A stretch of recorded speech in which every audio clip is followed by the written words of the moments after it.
राधे मेरी स्वामिनी, मैं राधे को दास।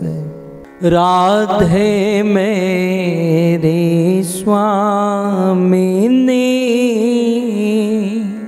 मैं राधे को दास। जन्म जन्म मोहे दीजियो, श्री वृंदावन वास। श्री वृंदावन वास। राधा तू बड़ भागिनी, कौन तपस्या कीन। तीनों लोक के नाथ है, सो तेरो आधीन। सो तेरो आधीन।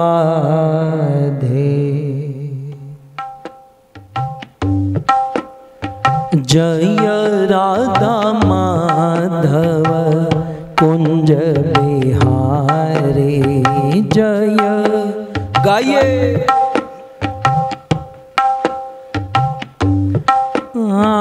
जय राधा माधव कुंज बिहारी,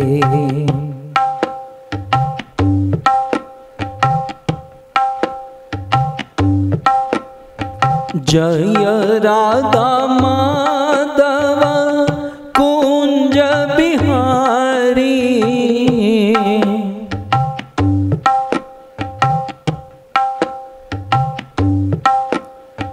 जय राधा माधव कुंज बिहारी।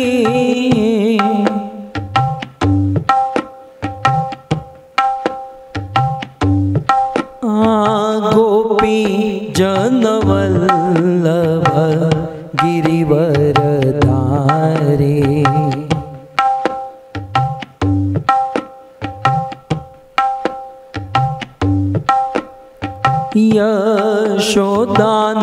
यशोदानंदन ब्रज जन रंजन।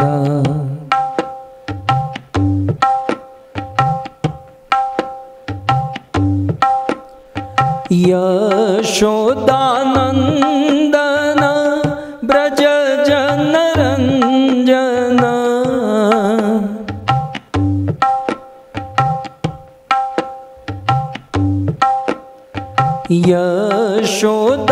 यशोदानंदन ब्रज जन रंजन।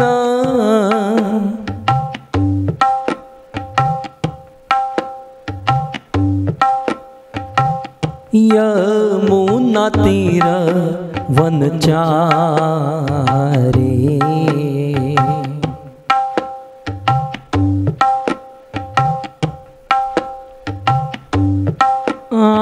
जय राधा माधव कुंज बिहारी।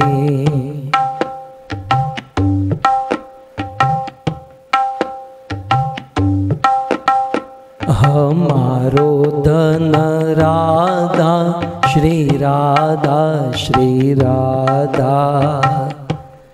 धन राधा श्री राधा श्री राधा। हमारो धन राधा श्री राधा श्री राधा। हमारो धन राधा। गाइए। परम धन राधा राधा राधा राधा राधा। धन राधा राधा राधा राधा राधा। पर मदन राधा राधा राधा राधा राधा दन राधा राधा राधा राधा राधा हमारो दन राधा श्री राधा श्री राधा हमारो दन राधा श्री राधा श्री राधा कृष्ण दन राधा राधा राधा राधा राधा दन राधा राधा राधा राधा राधा कृष्ण दन राधा राधा राधा राधा राधा कृष्ण दन राधा राधा राधा राधा राधा हमारो धन राधा श्री राधा श्री राधा हमारो धन राधा श्री राधा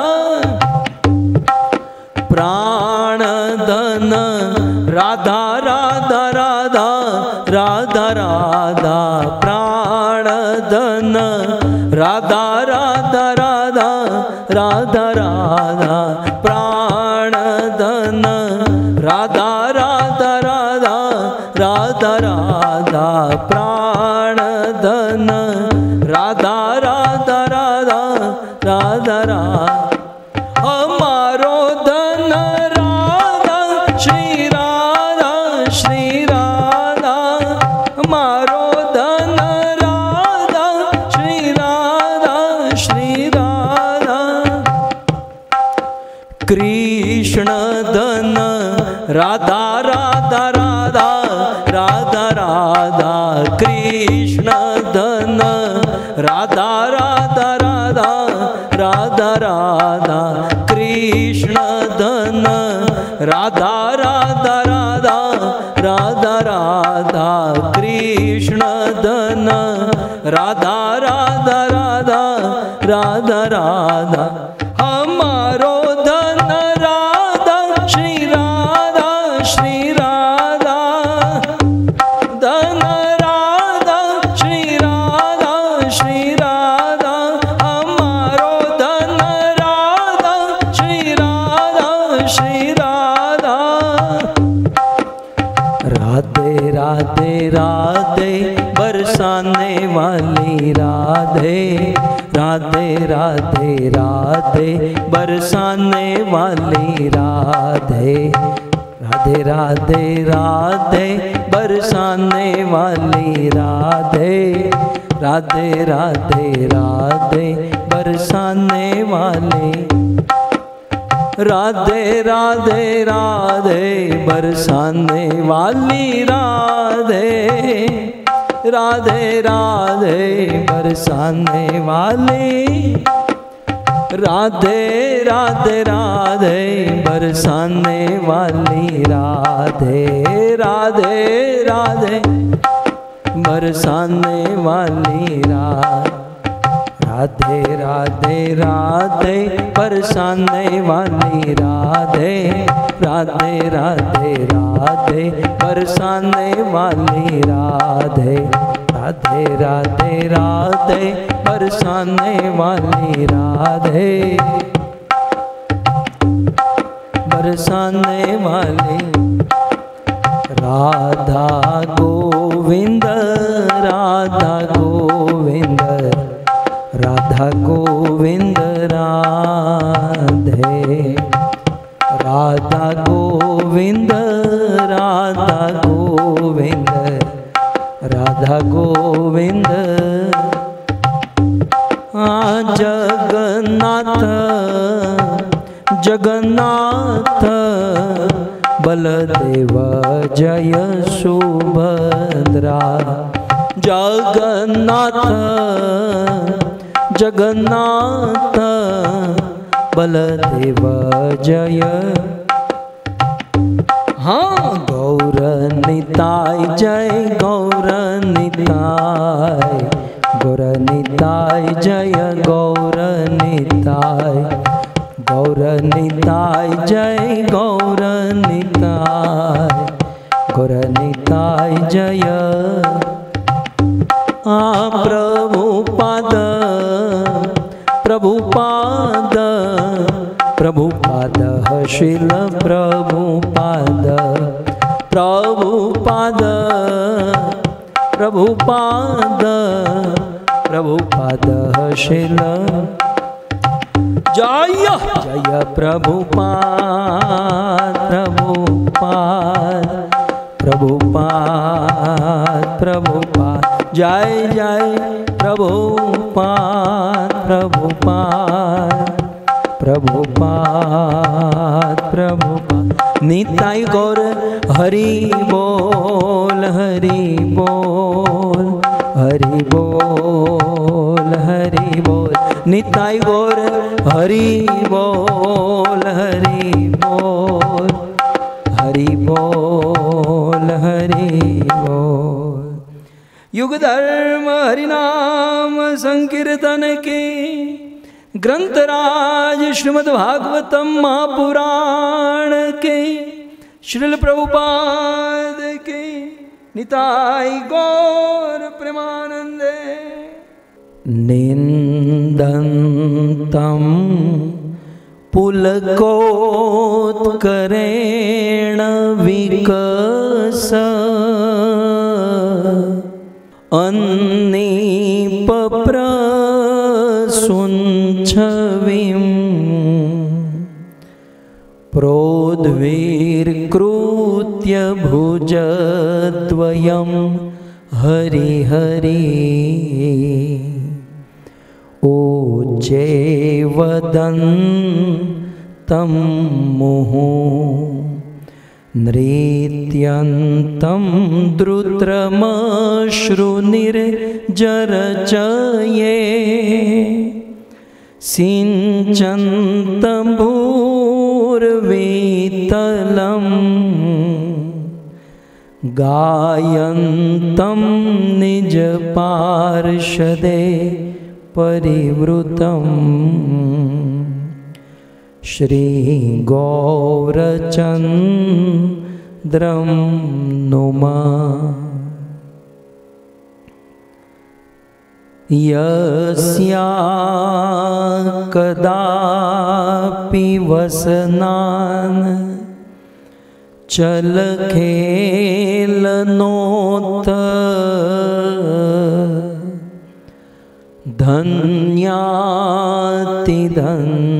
धन्यातिधन्यपवने न कृतार्थमानि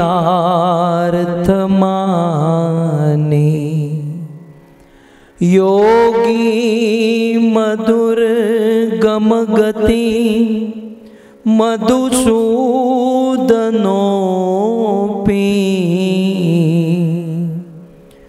तस्या नमोस्तु वृषभानुभुवो दिशेऽपि यत्किङ्करीषु बहुशः खलु काकवाणी नित्यं परस्य पुरुषस्य शिखण्डमौले तस्या कदा रसनिधे वृषभानु जाया तस्या कदा रसनिधे वृषभानु जाया तत्केलिकुञ्ज भवनाङ्गनमार्जनी स्यात् तत्केलिकुञ्ज भवनाङ्गनमार्जनी स्यात् करारविन्दे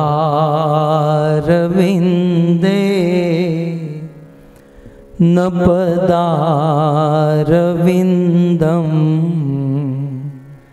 मुखारविन्दे विनिवेशयन्तं वटस्य पत्रस्य पुटे शयानं बालं मुकुन्दं मनसा स्मरामि।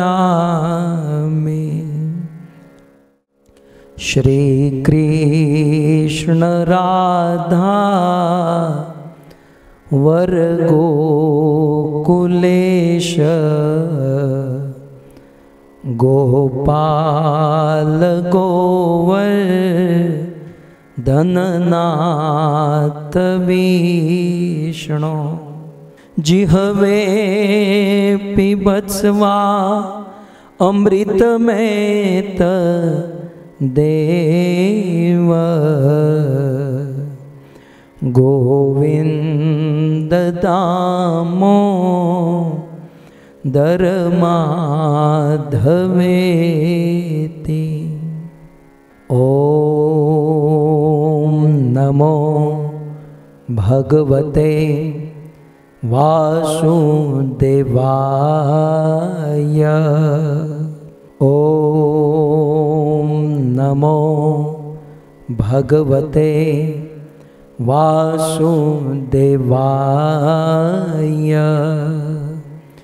ओम नमो भगवते वासुदेवाय।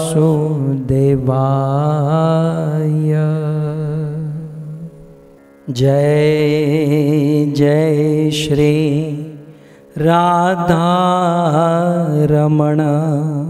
जय जय नवल किशोर।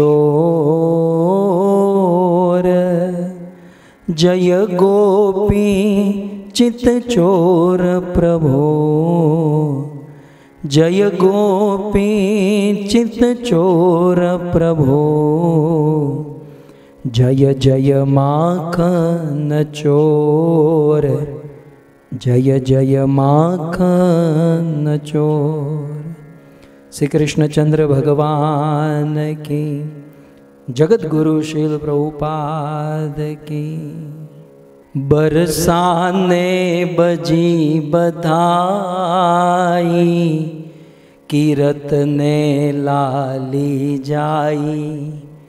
कीरत ने लाली जाई, बरसाने बजी बधाई। बरसाने बजी बधाई, कीरत ने लाली जाई। बरसाने बजी बधाई, कीरत ने लाली जाई। बंधनवार बंधे महलन में। बंधनवार बंधे महलन में, ऊंचे पे ध्वजा लहराई। कीरत ने लाली जाई। उमा रमा वाई धन्य कहे हैं। उमा रमा वाई धन्य कहे हैं, जो बरसाने की दाई। कीरत ने लाली जाई। भक्तों, हमारे ब्रज में ऐसी कथा आती है कि राधा रानी का जन्म हुआ और माता कीर्तिदा के गर्भ से जब राधा का जन्म हुआ तो जन्म कराने वाली दाई होती है। आजकल तो ये सब चला गया, हॉस्पिटल में नर्स जन्म कराती है, लेकिन उन दिनों जन्म कराने वाली दाई माँ कहा जाता है। तो राधा रानी का जब जन्म हुआ, कीर्तिदा के हृदय गर्भ से जब राधा रानी का जन्म कराना था, तो जानते वह दाई कौन थी? वह दाई साक्षात शंकर जी की पत्नी पार्वती थी।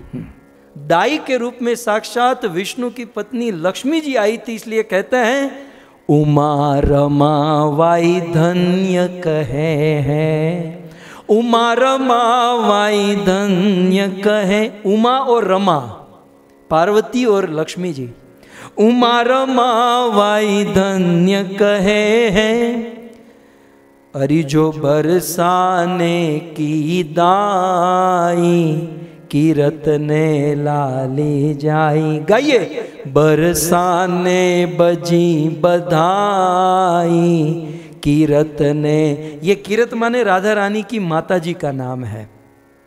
कीरत ने लाली जाई, कीरत ने लाली जाई, बरसाने बजी बधाई, कीरत ने लाली जाई, बरसाने बजी बधाई, बरसाने बजी बधाई, कीरत ने लाली जाई।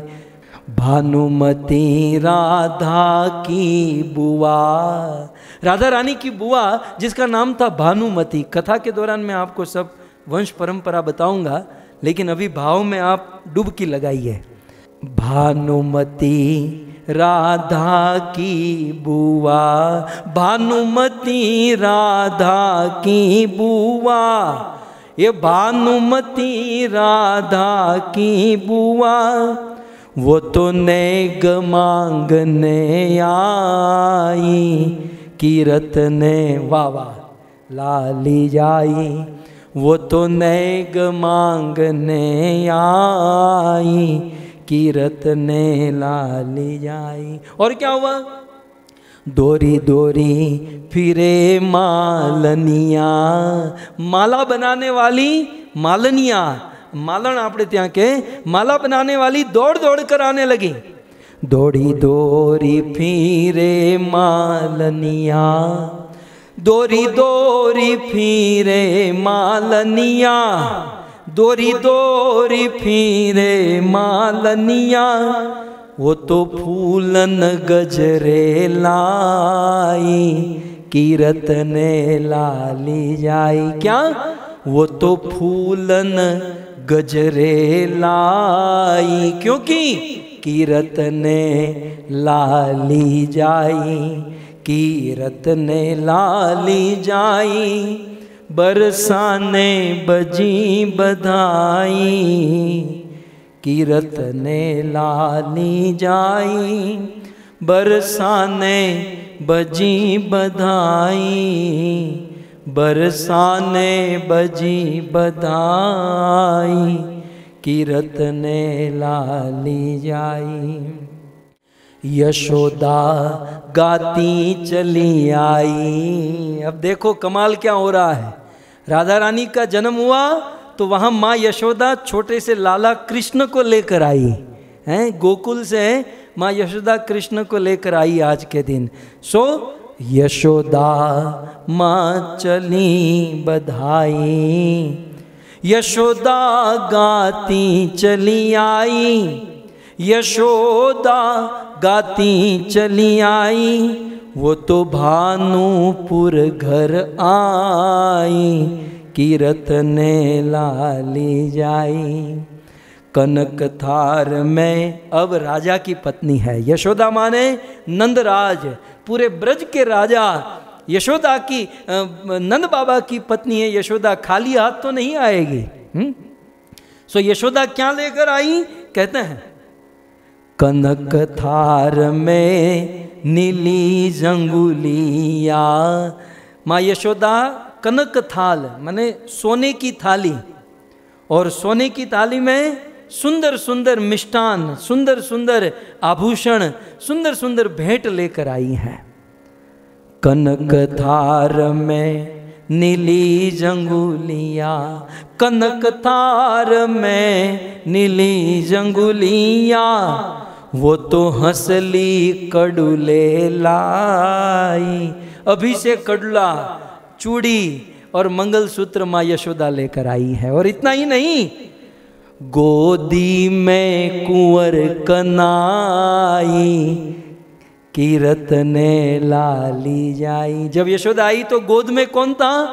गोदी में कुंवर कनाई, कीरत ने लाली जाई।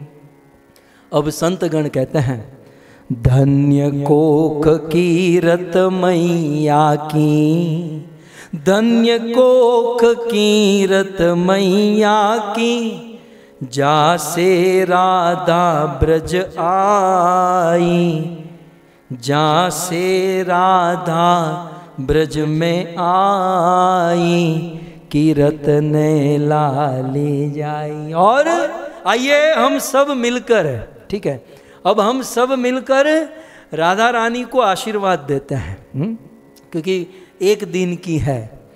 जुग जुग जीवे लली भानु की, जुग जुग जीवे लली भानु की, जुग जुग जीवे लली भानु की, हे जुग जुग जीवे लली भानु की, तेरी बढ़ेगी बेल सवाई, कीरत ने लाली जाई, कीरत ने लाली जाई, बरसाने बजी बधाई, कीरत ने लाली जाई, बरसाने बजी बधाई, बरसाने बजी बधाई, कीरत ने लाली जाई।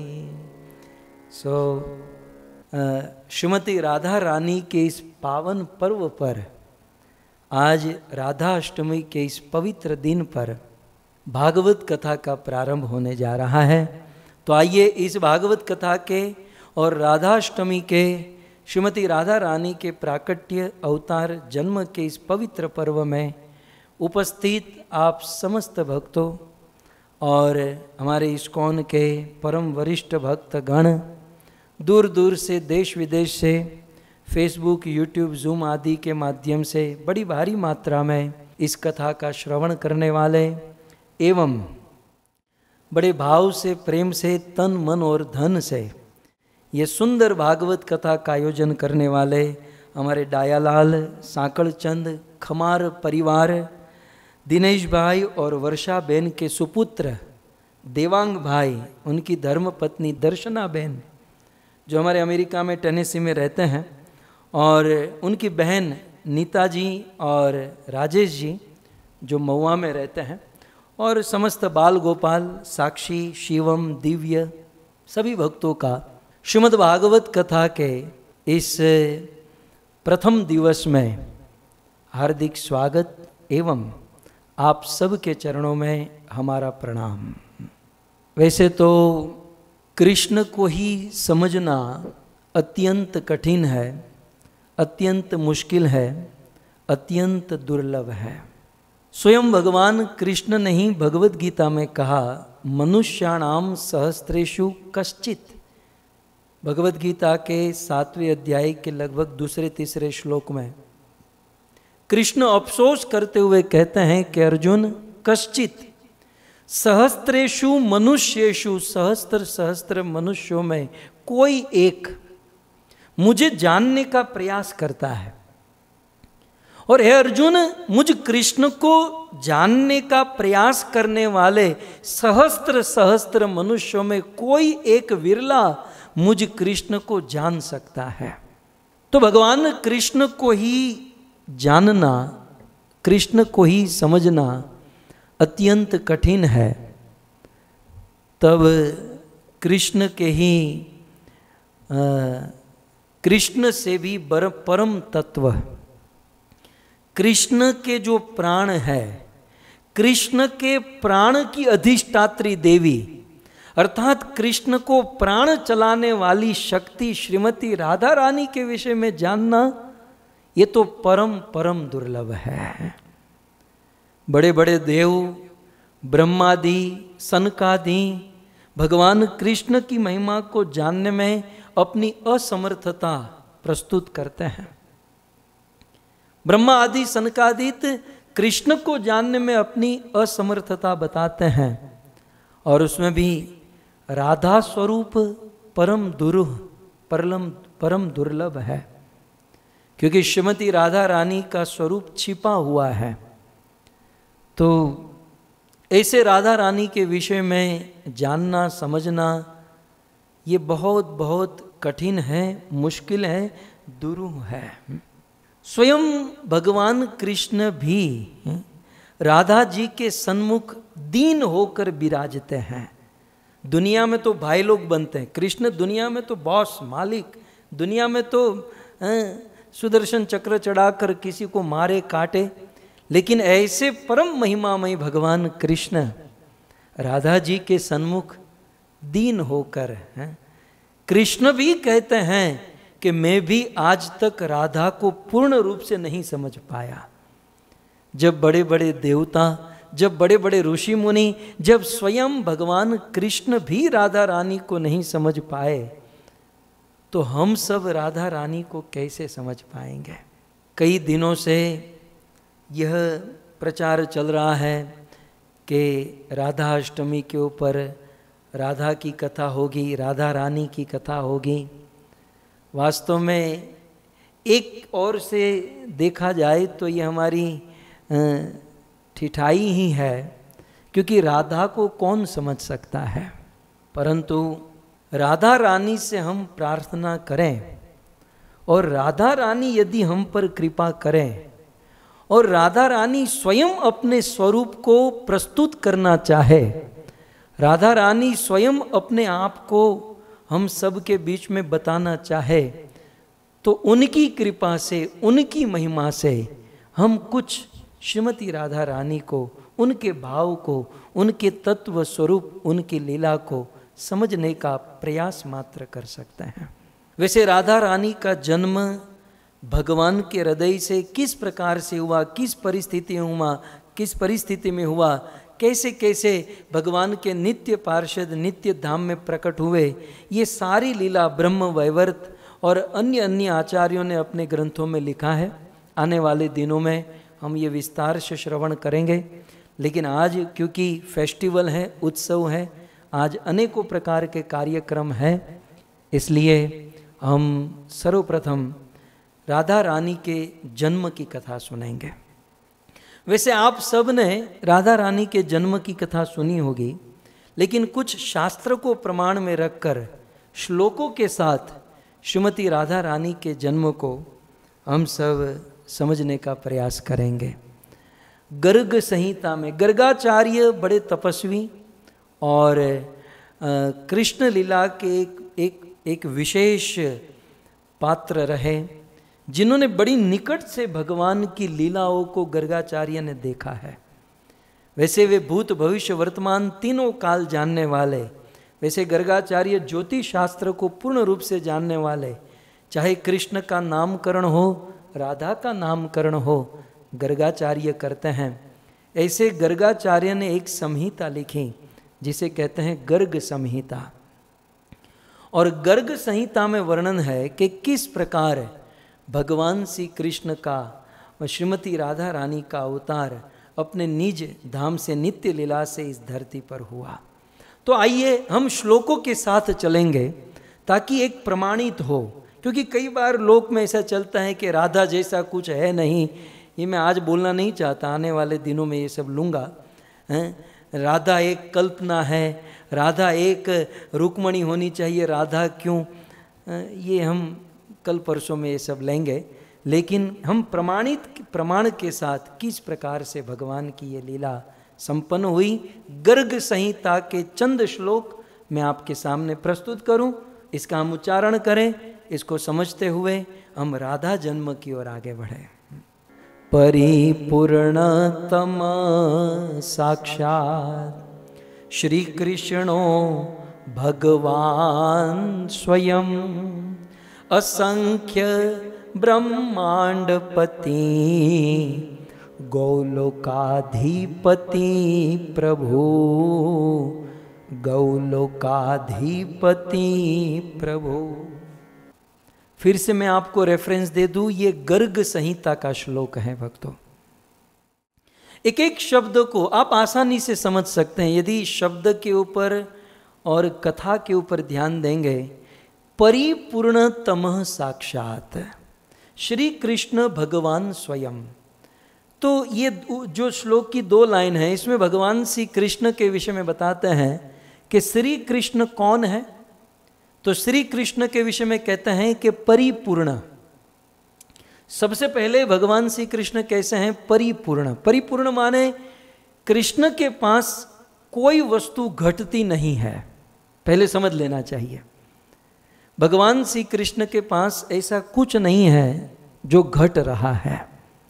घटता है हम लोगों को, गाड़ी बंगले नौकर चाकर पैसे डॉलर रुपये ये हमको घटता है। भगवान ने काई नो घटे।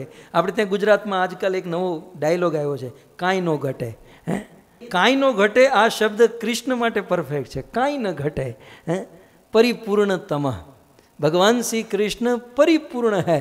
ओम पूर्णमदः पूर्णमिद उपनिषद कहती है पूर्णात् पूर्णमुदच्यते पूर्णस्य पूर्णमादाय पूर्णमेवावशिष्यते। भगवान पूर्ण है और भगवान से यदि कोई वस्तु निकल भी जाती है तब भी वो पूर्ण रहते हैं। एक बात समझ लीजिएगा, भगवान का जो गणित है ये हम लोग से बिल्कुल भिन्न है। हमारे पास $100 है और यदि कोई व्यक्ति $90 हमसे लेकर जाए तो केवल $10 बचेगा, लेकिन भगवान के पास $100 है और यदि कोई $100 भी लेकर जाए तो उसके बाद भी 100 हो गया, भगवान के पास तो 100 ही रहेगा। पूर्णस्य पूर्णमादाय, पूर्ण में से पूर्ण को निकाल दीजिए, फिर भी जो अवशेष बचेगा वो क्या होगा? पूर्ण एव अवशिष्यते, वो पूर्ण ही रहेगा। ये है भगवान। लेकिन परिपूर्णतम कृष्ण कैसे हैं? परिपूर्ण। और परिपूर्ण में भी कैसे? तमः परिपूर्ण, परिपूर्णतर, परिपूर्णतम, मतलब परिपूर्णता में भी सबसे ऊपर की सीमा, टॉप मोस्ट की सीमा, इसलिए तमः कहते हैं। 3 कैटेगरी होते हैं ना, एक परिपूर्ण, परिपूर्णतर, परिपूर्णतम, मतलब टॉप मोस्ट, इससे ऊपर कुछ नहीं होता है। सो परिपूर्णतमः साक्षात कौन है? श्री कृष्ण। श्री कृष्ण जो है परिपूर्णतम है। और कौन? इसलिए कृष्ण को भगवान स्वयं, इसलिए कृष्ण को भगवान कहते हैं, इसलिए कृष्ण भगवान है। और कृष्ण भगवान है क्यों? क्योंकि वो परिपूर्णतम है, पहला कारण। दूसरा, स्वयं भगवान, वे स्वयं भगवान है। अब यहाँ पर षड ऐश्वर्य, भगवान शब्द का अर्थ होता है षड ऐश्वर्य पूर्ण। ऐश्वर्यस्य समग्रस्य वीर्यस्य यशस्य श्रिय ज्ञान वैराग्य चैव षष्णाम भग इति गणा, जिसमें पूर्ण ज्ञान हो, पूर्ण बल हो, पूर्ण शक्ति हो, पूर्ण सुंदरता हो, पूर्ण वैराग्य हो, पूर्ण यश हो, पूर्ण धन हो, उसे भगवान कहते हैं। तो कृष्ण के पास ये सब कुछ है।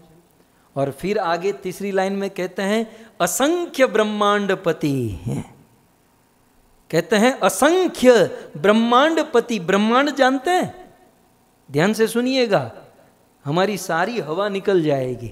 ब्रह्मांडपति माने हम जहाँ रहते हैं ये एक मोहल्ला है, फिर होता है स्टेट, फिर होता है देश, फिर ऐसे बहुत सारे देश मिलकर होता है पृथ्वी। और ऐसी पृथ्वी जो लोग हैं वैसे ही पृथ्वी के नीचे अतल वितल तलातल पाताल रसातल, पृथ्वी के ऊपर जनलोक, मरलोक, तपलोक, सिद्धलोक, स्वर्गलोक, ब्रह्मलोक। तो ये 14 लोग जब मिलते हैं, 14 लोग, 14 प्लेनेट जब मिलते हैं तब एक ब्रह्मांड होता है। ऐसे एक नहीं, क्या लिखा है? असंख्य ब्रह्मांडपति। गर्गाचार्य गर्गाचार्य है, असंख्य ब्रह्मांडपति, असंख्य असंख्य ब्रह्मांडों के पति है, पालन करने वाले हैं। हम तो असंख्य ब्रह्मांड छोड़ो, एक हाउस में रहते हैं वो भी लोन पर चलता है और जीवन भर तक हफ्ता भरते रहते हैं, इंस्टॉलमेंट भरते रहते हैं और अपने आप को ग्रेट समझते हैं। भगवान ये हैं असंख्य ब्रह्मांडपति। सो असंख्य ब्रह्मांडपति, असंख्य ब्रह्मांडों के पति हैं। ये तो हो गया भौतिक, इस संसार के मटेरियल वर्ल्ड के पति है। और फिर चौथी लाइन में कहते हैं गौलोकाधिपति ही प्रभु। मटेरियल वर्ल्ड के भी स्वामी हैं और इस मटेरियल वर्ल्ड भौतिक जगत के परे एक आध्यात्मिक जगत है, और उस आध्यात्मिक जगत के स्वामी, आध्यात्मिक जगत के ईश्वर हैं श्री भगवान कृष्ण। तो कहते हैं गोलोकाधिपति प्रभो। गोलोक आदि है, गोलोक जो है सबसे टॉप मोस्ट स्थान है। गोलोक में, गोलोक जो है ये भगवान श्री कृष्ण का अपना घर है। तो गोलोक के नीचे होता है वैकुंठ, द्वारिकापुरी, मथुरापुरी, और फिर उसके नीचे होता है साकेत धाम, और फिर होता है वैकुंठ लोक। आप ये देख सकते हैं, ये हैं ये जो गोलोक में भगवान श्री कृष्ण का अपना घर है, ठीक है। ये गोलोक के नीचे आता है। जो कृष्ण की माधुर्य भाव में भक्ति करते हैं, जैसे नंद बाबा ने भक्ति की, जैसे गोपियों ने भक्ति की, जैसे सखाओं ने भक्ति की, माधुर्य में जो भक्ति करते हैं, ब्रज भाव में जो भक्ति करते हैं, ये टॉप मोस्ट गोलोक में जाते हैं। फिर इसी आध्यात्मिक जगत में गोलोक के नीचे है अयोध्यापुरी, साकेत धाम, फिर उसके नीचे है द्वारिकापुरी। ऐश्वर्य भाव के जो भक्त हैं वो यहाँ जाते हैं। फिर उसके नीचे वैकुंठ लोक। ये सब आध्यात्मिक जगत है, ठीक है। अब ऊपर करो, ये आध्यात्मिक लोक है। फिर ये जो ब्रह्म ज्योति है, जो लोग निराकार ब्रह्म का ध्यान करते हैं उनको ज्यादा कुछ लाभ नहीं होता। वो है ना, वो ब्रह्म ज्योति जो लिखी ना, वो ज्योति में विलीन हो जाते हैं, उनका अस्तित्व नष्ट, मतलब वो आत्महत्या कर। देखिए, सुसाइड का मतलब क्या होता है? शरीर की आत्महत्या कर लेना। और ये ब्रह्म ज्योति में मिल जाना, ये मेरी दृष्टि से आत्मा की आत्महत्या है। आत्मा के स्वरूप को खत्म कर देना, नष्ट कर देना, ये है ब्रह्म ज्योति में विलीन होना। तो निराकार ब्रह्म का ज्योति का ध्यान करने वाले ये ब्रह्म ज्योति में विलीन हो जाते हैं। और फिर उसके नीचे आता है ये भौतिक जगत। इस भौतिक जगत में भी, और थोड़ा सा जूम करके आया ही है तो दिखा दीजिए, ये समुद्र है, कारण समुद्र, और उस कारण समुद्र में भगवान विष्णु शयन करते हैं। उनके रोम से करोड़ों करोड़ों ब्रह्मांड निकलते हैं। उस करोड़ों ब्रह्मांड में से एक ब्रह्मांड को जूम करेंगे तो हम देखेंगे कि उस एक ब्रह्मांड में देखिए 14 लोक है। तो इस प्रकार से 14 लोक है यहाँ पर एक ब्रह्मांड में, ठीक है। तो अब आपको मोटा मोटी समझ में आ गया। चाहे असंख्य ब्रह्मांडपति, चाहे भौतिक ब्रह्मांडों के स्वामी, या फिर गोलोकाधिपति, यदि वैकुंठ या वैकुंठ से ऊपर टॉप मोस्ट गोलोक वृंदावन धाम के स्वामी भगवान कृष्ण है। गर्ग संहिता तो ऐसा कहा गया। फिर आगे क्या कहते हैं, अब देखिए। अब वहाँ रहकर भगवान बहुत मजे में हैं, बड़े आनंद में है भगवान। और भगवान को वहाँ पर लक्ष्मी सहस्त्र शत संभ्रम सेव्यमानम, सहस्त्र लक्ष्मी उनकी सेवा करती हैं। चिंतामणि प्रकर सदमसु कल्प वृक्ष है, गैया है, गोपिया है, श्रीमती राधा रानी, आनंद ही आनंद है। तो वहाँ पर पूर्ण रूप से आनंद है। और ऐसे आनंद में भगवान श्री कृष्ण रहते हैं। और एक दिन भगवान श्री कृष्ण ने सोचा, क्या सोचा? गर्गाचार्य गर्ग संहिता में आगे कहते हैं, भुवो भारावताराय गच्छन् देवो जनार्दनः राधां प्राह प्रिये भीरु, राधां प्राह प्रिये भीरु, गच्छ त्वम अपि भूतले, गच्छ त्वम अपि भूतले। अपने नित्य धाम, नित्य जगत गोलोक वृंदावन में भगवान श्री कृष्ण रहते हैं। और वहाँ गोलोक वृंदावन में रहकर कृष्ण को एक विचार आया। क्या विचार आया?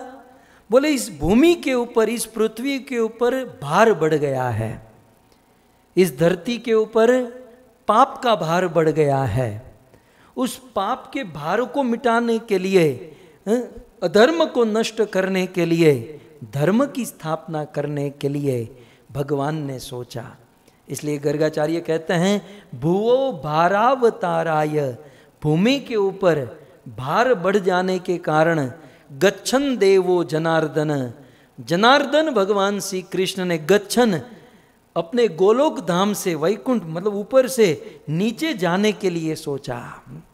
तो मान लो प्रश्न हो सकता है कि भगवान मौज कर रहे थे, मजे कर रहे थे, आनंद में थे, तो फिर उस आनंद को छोड़कर इस दलदल में, इस पृथ्वी पर आने के लिए क्यों सोचा?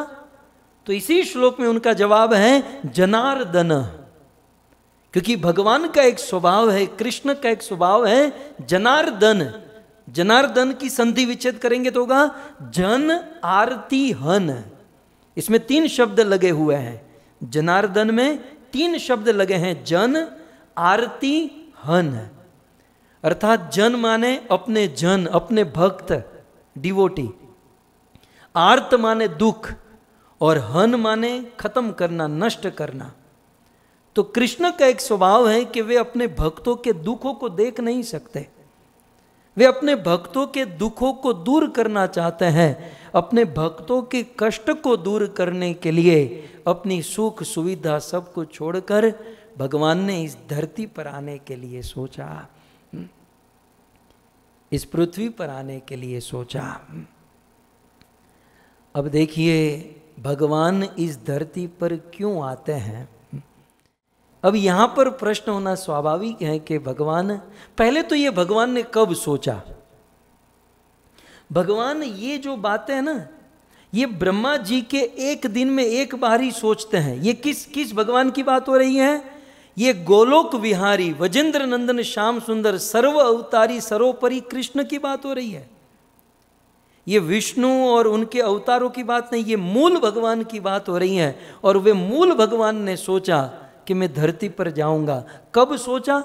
वे ब्रह्मा जी के एक दिन में एक बार सोचते हैं। चैतन्य चरितामृत में कहते हैं ब्रह्मार एक दिने से हो एक बार, अवतीर्ण हैया करे प्रकट विहार।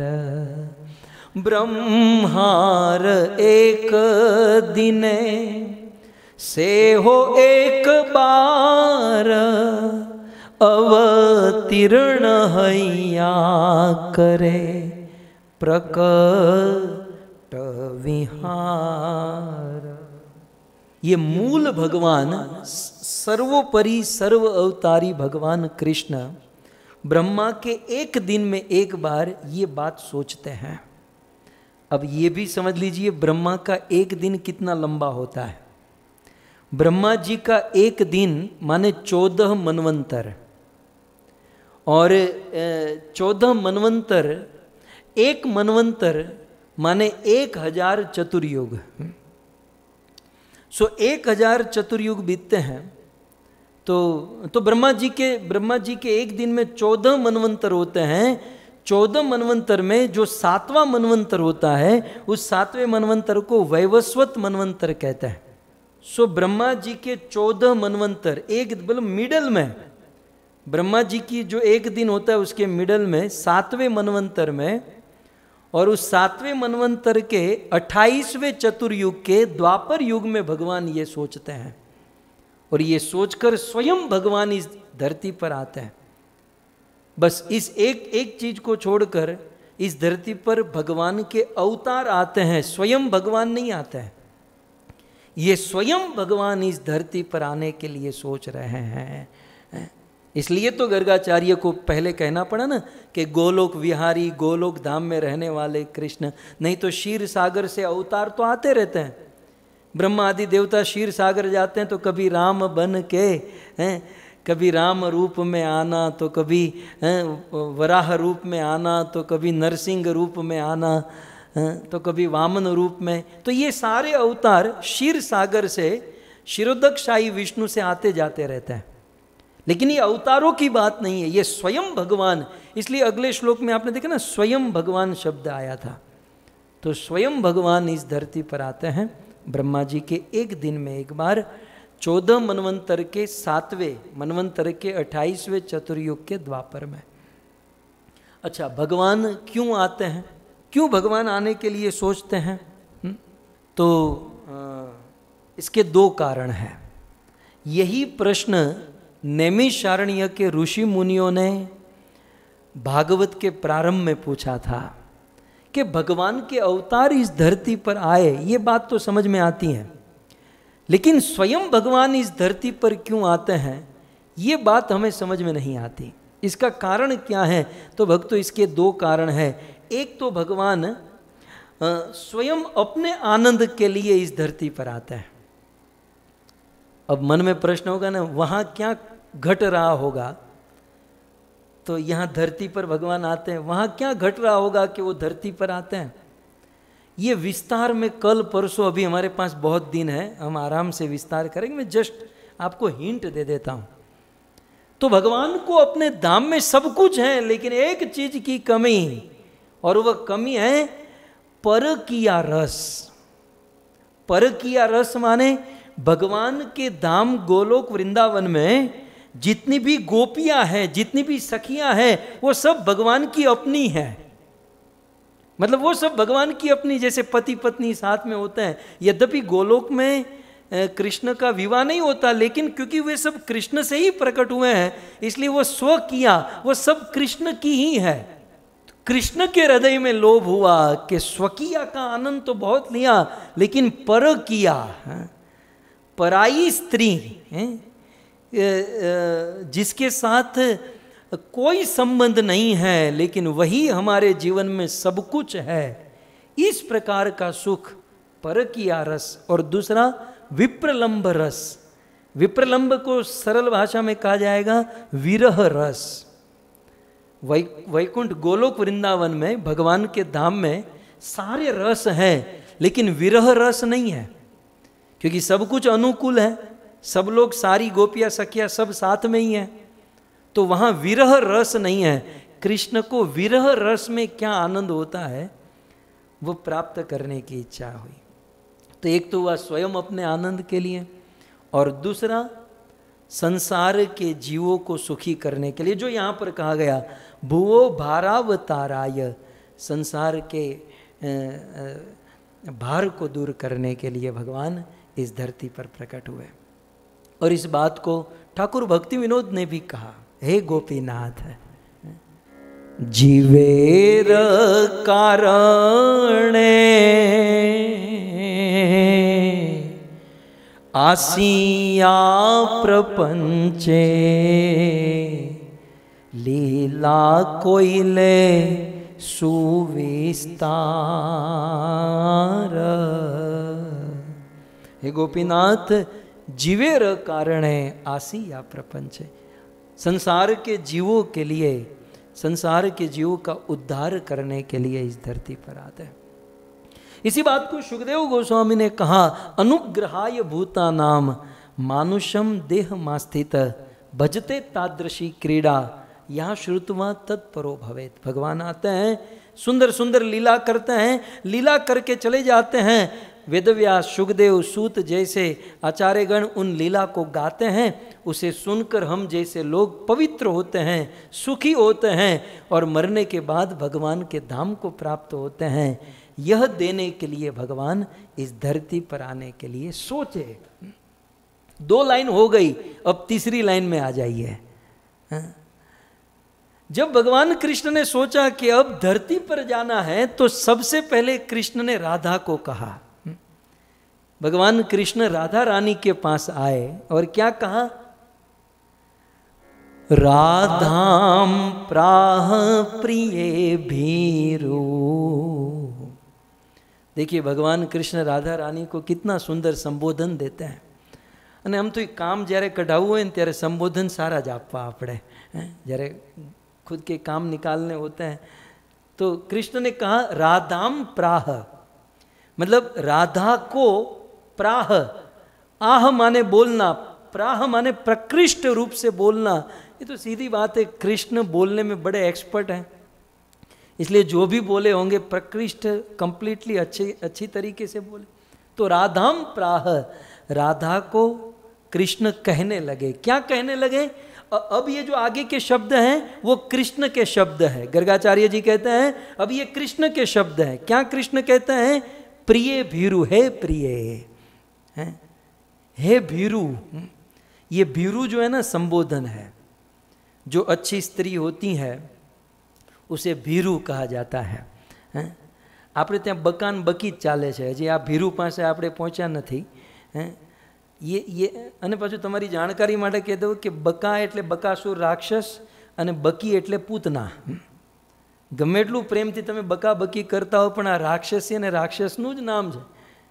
સંબોધન यदि देने हैं तो ये संबोधन है प्रिय, हे भीरु, हे सुंदर, हे प्रिय राधे।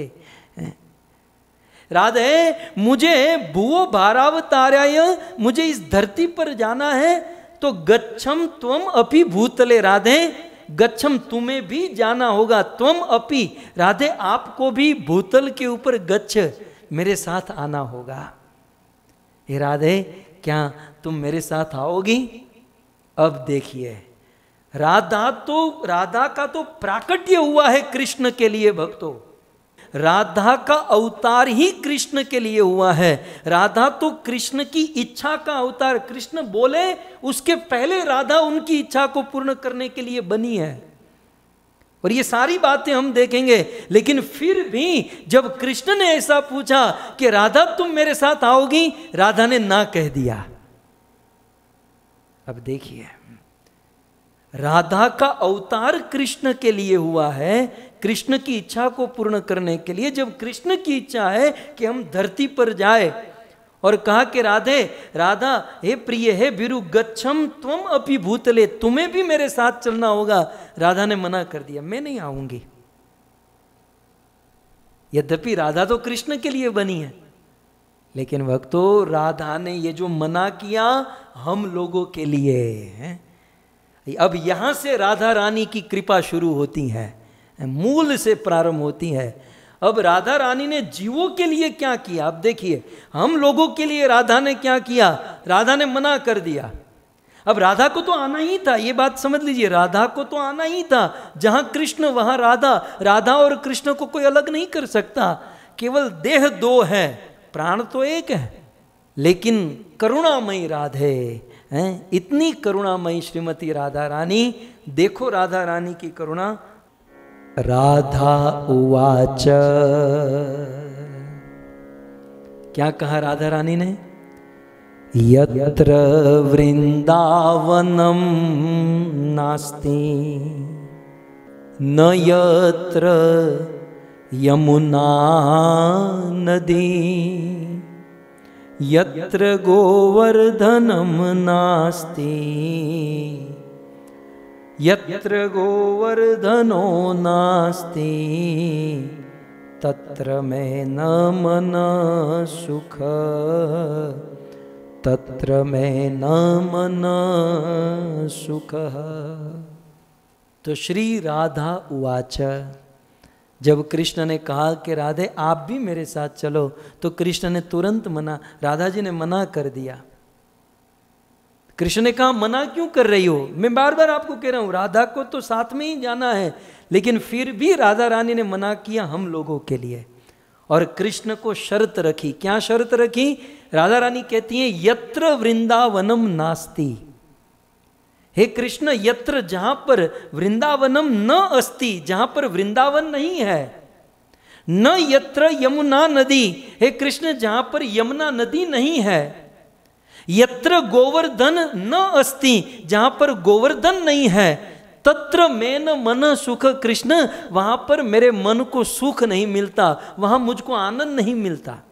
भक्तों ये वृंदावन, ये यमुना, ये गोवर्धन, ये सब कुछ ऊपर था। ये सब कुछ गोलोक मतलब भौतिक जगत से परे ऊपर, Golok Vrindavan top most level पर, ये वृंदावन यमुना गोवर्धन सब ऊपर था। और इसी वृंदावन यमुना गोवर्धन आदि में ये नित्य लीला आदि होती थी, हो रही है। लेकिन कृष्ण ने जब कहा कि नीचे जाना है, तो राधा रानी ने क्या कहा? जहाँ वृंदावन नहीं कृष्ण, जहाँ यमुना नहीं कृष्ण, जहाँ गोवर्धन नहीं वहाँ मेरा मन नहीं लगता। दूसरे शब्दों में कृष्ण यदि मुझे तुम्हें नीचे लेकर जाना है तो पहले वृंदावन को नीचे उतारो, यमुना को धरती पर उतारो, गोवर्धन को धरती पर उतारो, तब जाकर मैं आऊंगी। मैं अक्सर दृष्टांत देता हूं, भाड़े के मकान में दंपति रहते हैं और पति पत्नी से कहे कि अब ये भाड़े का मकान खाली करना है और नए घर में जाना है, तो पत्नी कहेगी कि यत्र डिश टीवी नास्ति न यत्र वाईफाई कनेक्शन, यत्र वॉशिंग मशीन नास्ति तत्र મેન મન। આપણું આવું હોય હે, આપણું શું હોય, આપણે આપણું જ વિચાર કરીએ હે કે જ્યાં માને ફેસિલિટી ન મળે, જ્યાં મને આનંદ ન મળે ત્યાં હું ન આવું। लेकिन धन्य है श्रीमती राधा रानी, अपना कुछ नहीं, हमारे जैसे बद्ध जीव, हमारे जैसे पापी तापी जीवों को कल्याण करने के लिए राधा ने कहा कि वृंदावन को धरती पर उतारोगे, यमुना को धरती पर उतारोगे, गोवर्धन को धरती पर उतारोगे तो मैं आऊंगी। कृष्ण ने कहा कि ये सब को धरती पर उतार दो, तो राधा ने कहा कि बातें बहुत करते हो, पहले सब नीचे जाएंगे फिर मैं आऊंगी। ऐसा नहीं पहले मैं आ जाऊं और फिर आप ना करो, बहाना बताओ, पहले ये सब को नीचे उतारो। और भक्तों, भगवान श्री कृष्ण ने अगले श्लोक में कहते हैं, वेद गान क्रोश भूमि स्वधाम्न श्रीहरि स्वयं गोवर्धनम च यमुनाम प्रेषयामास भूपरि, प्रेषयामास भूपरि। वेद गान क्रोश, वेदों में जिसका गान हुआ है ऐसी क्रोश भूमि, ऐसी 84 कोश भूमि, तो वेद गान, वेदों में जिसका गान हुआ है ऐसी 84 कोश भूमि, अर्थात ऐसा ब्रजमंडल, स्वधाम्न श्री हरि स्वयं, हरि का जो वो अपना धाम है ना, ऊपर गोलोक वृंदावन, तो वेद गान, वेदों में जिसकी महिमा गाई गई, अब वृंदावन की महिमा कितनी गाए हैं। मारवाड़ की मीरा विचरण करते करते वृंदावन पहुंची तो मीरा के मुख से निकल गया, निको निको लगे वृंदावन, हमें तो बड़ो निको लगे। एक राजकन्या, राजा की कन्या होकर मीरा को वृंदावन अच्छा लगा। सो वेदों में जिसका गान किया गया, ऐसी ब्रजमंडल 84 कोश भूमि, स्वधाम्न, अपना धाम, श्री हरि स्वयं, श्री हरि ने स्वयं, फिर कहते हैं गोवर्धनम च यमुना प्रेष्यामास भूपरि, भगवान श्री कृष्ण ने गोवर्धन को धरती पर उतारा, यमुना को धरती पर उतारी और ब्रज वृंदावन को इस धरती पर उतारा। अब भगवान के लिए तो क्या है, भगवान, इसलिए पिछले श्लोक में आया प्रभु कर्तुम अकर्तुम सर्वथा कर्तुम इति समर्थ, सब कुछ करने समर्थ, और राधा रानी कह दे और कृष्ण न करे। सो राधा के कहने पर कृष्ण ने गोवर्धन को धरती पर उतारे, यमुना को और वृंदावन को। अब भक्तों, ये गोवर्धन धरती पर कैसे आया? गोवर्धन का ऊपर से धरती पर आने को गोवर्धन जन्म कहते हैं, है ना। जैसे कृष्ण ऊपर से नीचे आते तो कृष्ण जन्म हुआ, तो गोवर्धन का धरती पर आना गोवर्धन जन्म, यमुना का ऊपर से धरती पर आना ये हुआ यमुना का जन्म, वृंदावन का ऊपर से धरती पर आने हुआ वृंदावन का जन्म। यहाँ पर इतना समझ लीजिए, कृष्ण ने इन सब को नीचे उतार दिया। आने आम समझो न, બધું ગોઠવાઈ ગયું, सब सेट हो गया इस धरती पर। मुझे आपसे इतना ही कहना है भक्तों कि शास्त्र में ऐसा लिखा है कि यदि वृंदावन का आश्रय न लिया जाए, ब्रज भूमि की रज में लोटा न जाए, ब्रज रज को मस्तक पर न चढ़ाई जाए, गिरिराज की परिक्रमा न की जाए, यमुना का स्नान न किया जाए, तो कृष्ण प्रेम, कृष्ण भक्ति, कृष्ण की प्राप्ति कभी नहीं हो सकती। कृष्ण को प्राप्त कराने वाली, कृष्ण प्रेम प्राप्त कराने वाली ब्रज रज, ब्रज वृंदावन, यमुना और गोवर्धन धरती पर आए तो एक और मात्र एक श्रीमती राधा रानी की कृपा से। और इसीलिए तो कहना पड़ा, गाना पड़ा, जैसे गंगा और जमुना की धारा बहती भूमि पर, जैसे गंगा और जमुना की धारा बहती भूमि पर, ऐसे ही बहती है ममता, ऐसे ही बहती है ममता। राधा रानी आपकी ऐसे ही बहती है ममता। राधा रानी आपकी, इसलिए सारी दुनिया है दीवानी, राधा रानी आपकी। सारी दुनिया है दीवानी, सारी दुनिया है दीवानी, राधा रानी आपकी। कौन है जिस पर नहीं है, कौन है जिस पर नहीं है मेहरबानी आपकी। जैसे माँ गंगा की धारा अजस अविरत गति से नित्य निरंतर बहती रहती है, वैसे ही राधा रानी की ममता, राधा रानी की कृपा नित्य निरंतर बहती रहती है भक्तों, बहती रहती है। और प्रथम कृपा हुई ब्रज धाम को इस धरती पर उतार दिया। तो इस प्रकार से राधा रानी की कृपा से ब्रजमंडल इस धरती पर प्रकट हुआ।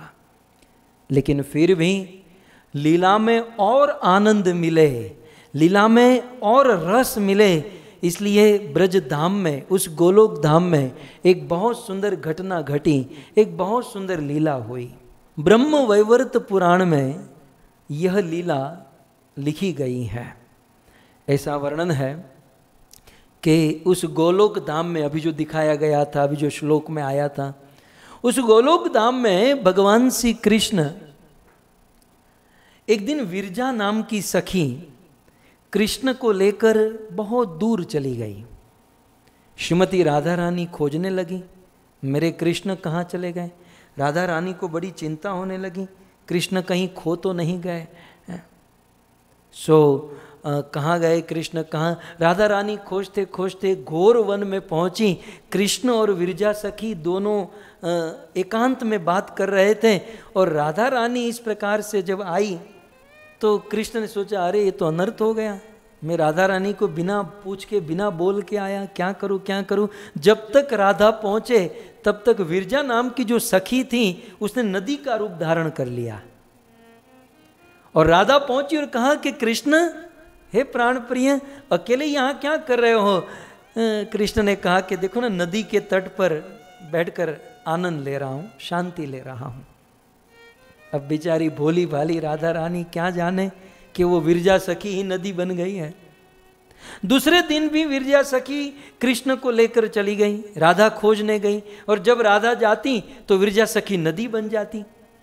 ऐसे करते करते बहुत सारे दिन बीते। ब्रह्म वैवर्त पुराण में लिखा है कि एक दिन राधा रानी चुपके से गई, और पीछे के मार्ग से चुपके से राधा रानी गई, और राधा रानी ने विरजा सखी और कृष्ण को पकड़ लिया। और राधा रानी को भेद पता चल गया कि भाई सीधे साधे बोलकर आ जाते, मुझे कहाँ प्रॉब्लम थी, लेकिन मेरे सामने झूठ बोला। मैं वहां पर चिंता कर रही हूं, टेंशन ले रही हूं कि मेरे कृष्ण कहाँ चले गए, कहाँ खो गए, और ये यहाँ चुप चुप के आकर बैठे हैं। और मैं जब यहां पर आती हूं तो ये विरजा सखी नदी बन जाती है। राधा रानी को क्रोध आया, और क्रोध में आकर श्राप दे दिया कि मुझे देखकर नदी बन जाती हो, मैं तुम्हें श्राप देती हूं कि तुम वास्तव में नदी ही हो जाओ। इस प्रकार से राधा रानी ने विरजा सखी को श्राप दे दिया, और राधा रानी को बड़ा क्रोध आया, बहुत बहुत गुस्सा आया। उसी समय राधा रानी का भाई आया, जिसका नाम था श्रीदाम। भगवान का ये नित्य सखा है, राधा रानी का भाई श्रीदाम आया और देखा कि मेरी बहन राधा कृष्ण के ऊपर क्रोध कर रही हैं, डांट रही हैं, विरजा को श्राप दे रही है नदी बन जाए। तो राधा के भाई, बड़ा भाई है ना, तो राधा के बड़े भाई श्रीदाम से नहीं रहा गया और श्रीदाम ने राधा को कहा कि राधे तुम इस प्रकार से क्रोध कर रही हो, धरती पर पृथ्वी पर रहने वाले मनुष्य की तरह क्रोध कर रही हो, इसलिए मैं श्राप देता हूं कि तुम्हारा जन्म पृथ्वी पर होगा। और इतना ही नहीं, कृष्ण के ऊपर क्रोध कर रही हो तो मैं श्राप देता हूं तुम्हें कृष्ण का 100 वर्ष का विरह सहना पड़ेगा, तुम्हारा कृष्ण से 100 वर्ष का विरह होगा। और तीसरा श्राप श्रीदामा ने दिया कि राधे तुम्हारा विवाह कृष्ण से नहीं किसी अन्य गोप के साथ होगा, ये मेरा श्राप है। इस प्रकार से जब श्रीदाम ने श्राप दिया तब राधा रानी से नहीं रहा गया। राधा रानी ने कहा कि भैया तुम मुझे श्राप दे रहे हो, मैं तुम्हें श्राप देता हूं कि तुम भी असुर हो जाओ। तो श्रीदाम शंखचूड़ नाम के असुर हो गए। अब देखिए, ये बात तो मैं कई वर्षों से पढ़ रहा हूं, सुन रहा हूं, लेकिन हजम नहीं होती है कि भाई भगवान के धाम में भी ये श्राप व्राप चलता होगा। तो फिर फर्क क्या है भगवान के धाम में और धरती में, है ना। तत्व के ऊपर थोड़ा सा विचार करें। हालांकि ब्रह्म वैवर्त पुराण इसका प्रमाण है, ब्रह्म वैवर्त पुराण में ये सारी बातें लिखी इसलिए सत्य है। लेकिन इस बात को समझना होगा कि श्राप जो है ये क्रोध का परिणाम है। श्राप कब निकलता है? जब क्रोध होता है। और भक्तों, क्रोध का जो मार्ग है वो नरक का मार्ग है, वो वैकुंठ गोलोक का मार्ग नहीं। गीता में कृष्ण ने कहा त्रिविधम नरकस्येदम ना द्वारम नाशनम आत्मन काम क्रोध तथा लोभ तस्मात् एतत् त्रयम त्यजेत। क्रोध तो नरक का द्वार है।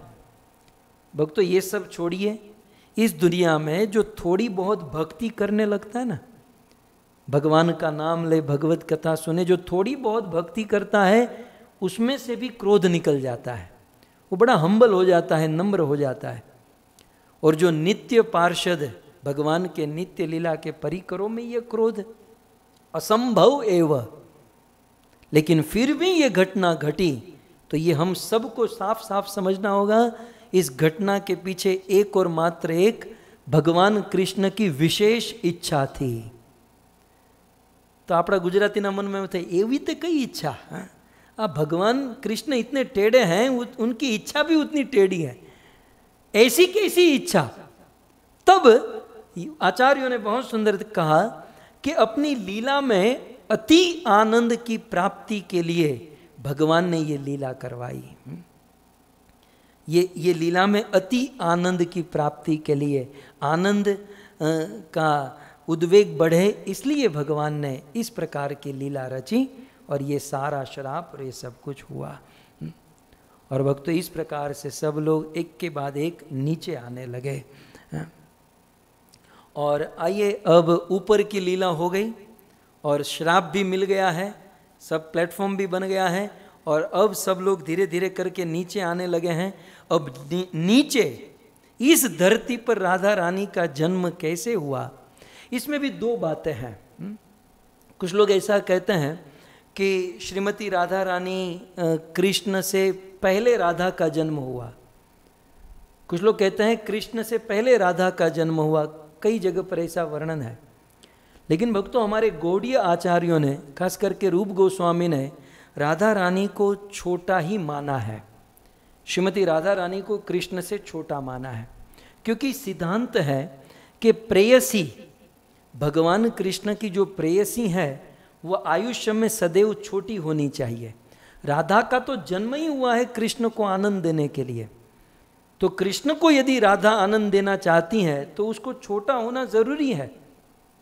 और आध्यात्मिक जगत में आपकी जानकारी के लिए नोट कर लीजिएगा, भगवान श्री कृष्ण की उम्र 15 वर्ष 9 महीना और 7 दिन की है। कृष्ण 15 वर्ष 9 महीना 7 दिन के, एक दिन कम भी नहीं ज्यादा भी नहीं। आद्यम पुराण पुरुषम नव यौवनम च, 15 वर्ष 9 महीना 7 दिन के रहते हैं। सो 15 वर्ष 9 महीना 7 दिन के ही कृष्ण बने रहते हैं, और ऐसे कृष्ण को आनंद देने के लिए राधा को कृष्ण से छोटा होना जरूरी है। इसलिए श्रीमती राधा रानी की उम्र 14 वर्ष और 2 महीने की है आध्यात्मिक जगत में, 14 वर्ष 2 महीने की। तप्त कांचन गौरांगी राधे वृंदावनेश्वरी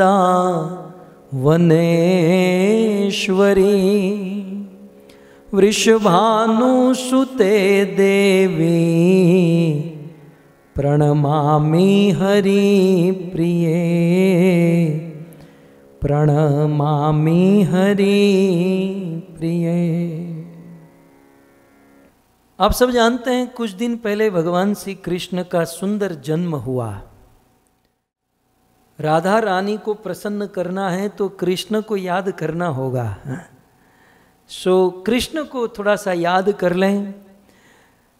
क्षत्रिय राजा जिनका नाम था देवमेढ़, सो देवमेढ़ नाम के क्षत्रिय राजा हुए जिन्होंने 2 विवाह किया, एक क्षत्रिय कन्या के साथ और एक वैश्य कन्या के साथ। महाराज देवमेढ़ का विवाह क्षत्रिय कन्या के साथ हुआ, उनसे एक पुत्र हुए जिनका नाम था शूरसेन, और शूरसेन के पुत्र हुए वसुदेव। वो एक परंपरा चली। उसी महाराज देवमेढ़ ने दूसरा विवाह वैश्य कन्या के साथ किया। उस वैश्य कन्या के साथ विवाह करने से उनको 2 पुत्र हुए, पर्जन्य और अर्जन्य।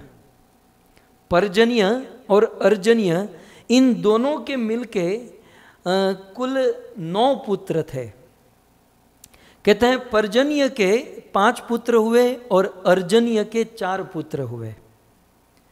पर्जन्य महाराज के 5 पुत्र, उनका नाम था उपनंद, अभिनंद, नंद, सुनंद और नंदन। पर्जन्य महाराज के 5 पुत्र, क्योंकि ये ज्येष्ठ थे इसलिए पर्जन्य महाराज राजा हुए ब्रज के। ऐसा वर्णन है कि परंपरा अनुसार जब पर्जन्य जी बूढ़े हुए तब उन्होंने अपने ज्येष्ठ पुत्र उपनंद को राजा बनाया। परंतु उपनंद जी ने भरी सभा में निवेदन किया कि वास्तव में राजा बनने लायक मैं नहीं, राजा बनने लायक नंद है।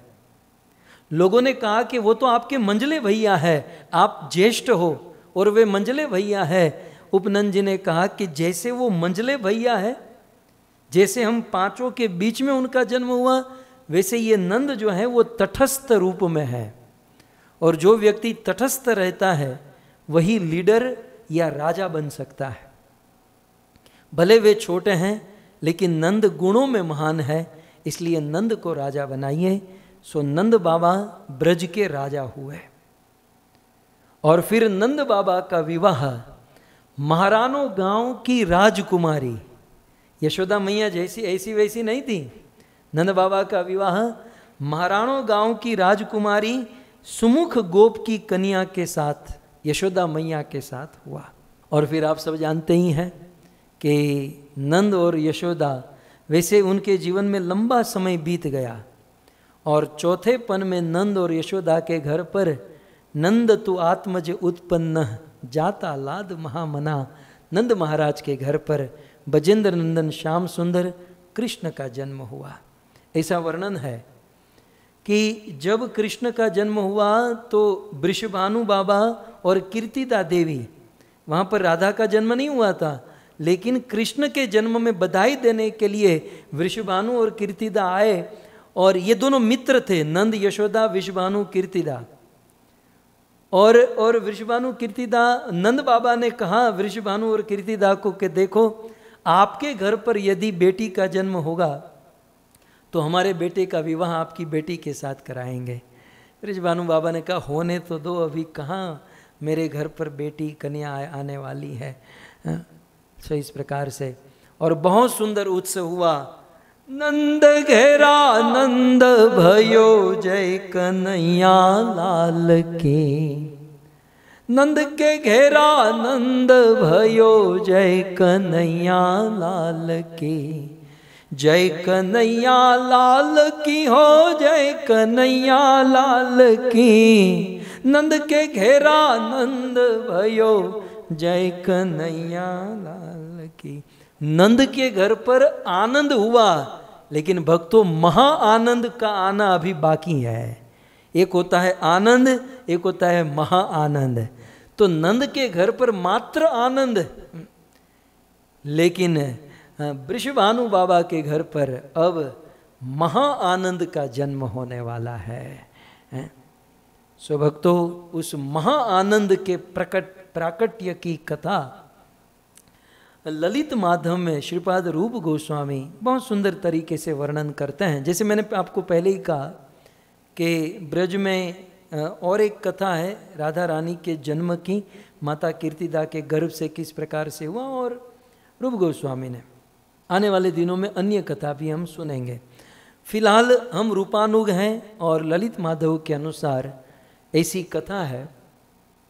आप सब जानते हैं रामायण में और भागवत जी में वर्णन है कि देवी सती ने अपना देह त्यागा और मरते समय भगवान से प्रार्थना की कि प्रभु मुझे अगला जन्म मिले, मुझे जितने भी जन्म मिले सभी जन्मों में मैं शिव जी की पत्नी बनूं, ऐसा मुझे आशीर्वाद दीजिए। तो कोटि जन्म लही रगर हमारी, बरवु शंभु न तो रहूं कुंवारी। शंभु के साथ वरूं, शंभु से विवाह करूं, शंभु से मेरा प्रेम हो, ऐसा आशीर्वाद दीजिए।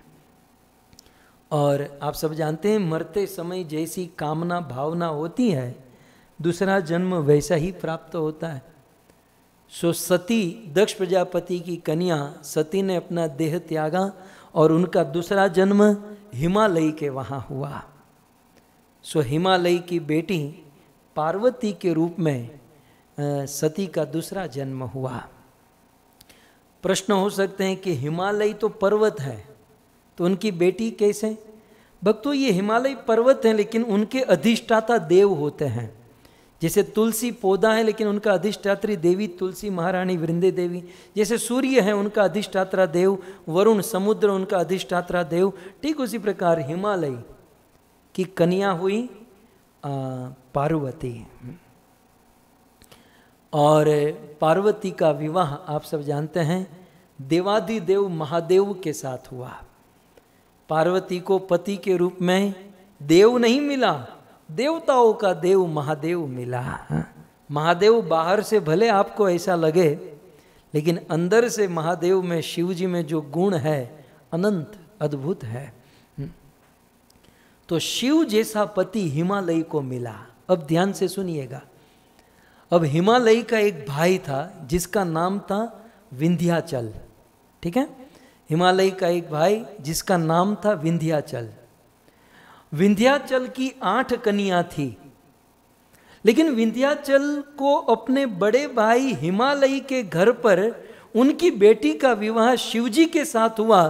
तो विंध्याचल के हृदय में कामना हुई।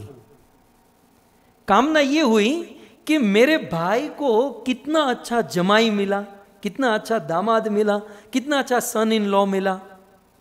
तो विंध्याचल को भी बड़ी बड़ी इच्छा हुई और विंध्याचल ने बहुत बड़ी तपस्या की। और विंध्याचल पर्वत ने तपस्या करके ब्रह्मा को प्रसन्न कर लिया। ये ललित माधव में रूप गोस्वामी लिखता है। ब्रह्मा को प्रसन्न किया, ब्रह्मा प्रसन्न हुए, बोले क्या चाहिए? अब ध्यान से सुनिएगा।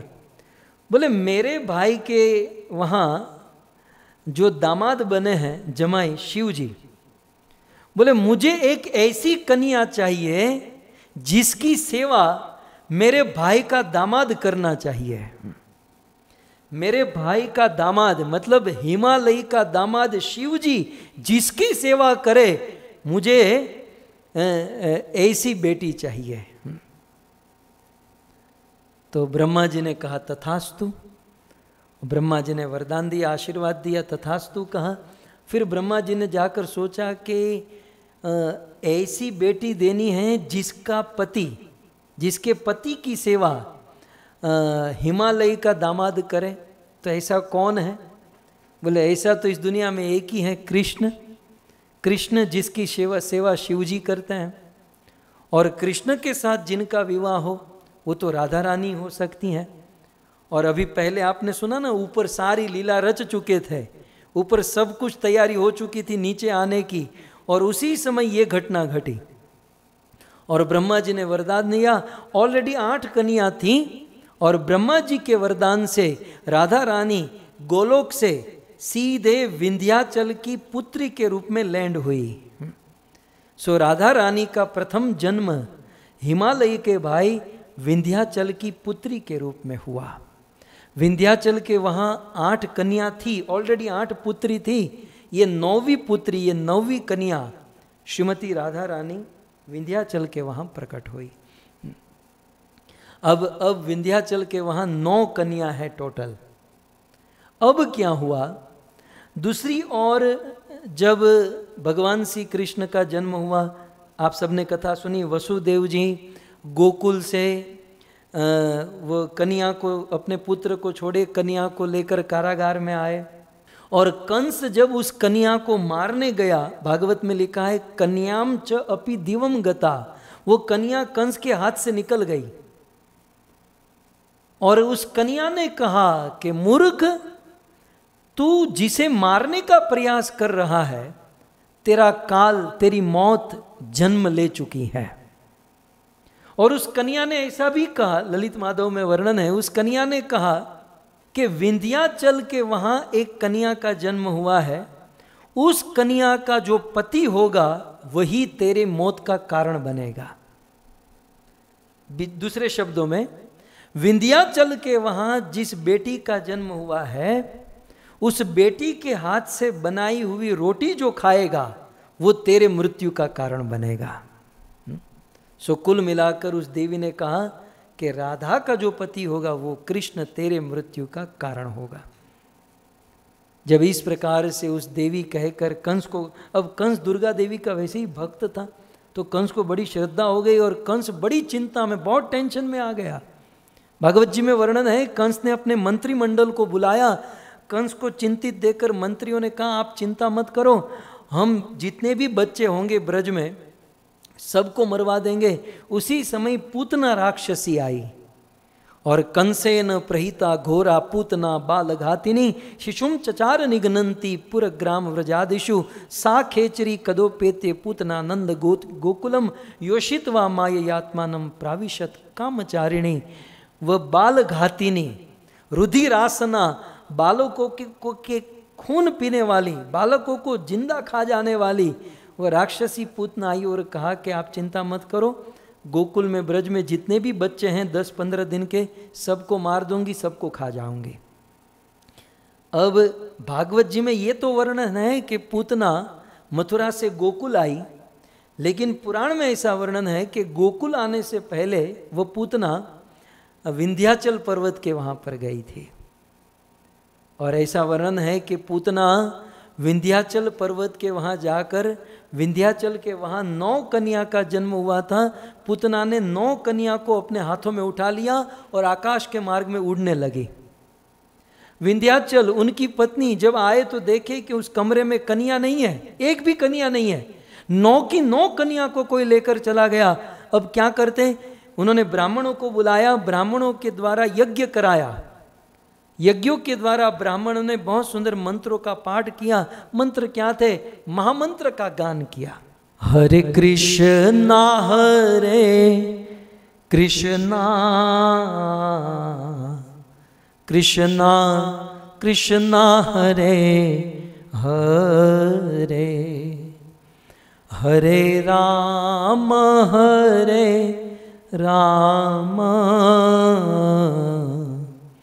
राम राम हरे हरे। मंत्रों का जाप किया और महामंत्र का गान किया। कहते हैं उन ब्राह्मणों के मंत्रों का ऐसा प्रभाव कि वह पूतना इन 9 कन्याओं को हाथ में लेकर आकाश के मार्ग से उड़ रही थी। पूतना की शक्ति धीरे धीरे घटती गई, क्षीण होती गई। और जैसे ही पूतना की शक्ति क्षीण होती गई, कहते हैं पूतना के हाथों में वो 9 कन्या थी, एक एक कन्या गिरने लगी। पूतना के हाथ से सबसे पहले ऐसे 9 कन्या को लेकर जा रही थी, उसमें से एक कन्या गिरी। वो कन्या ऊंचा गांव में गिरी।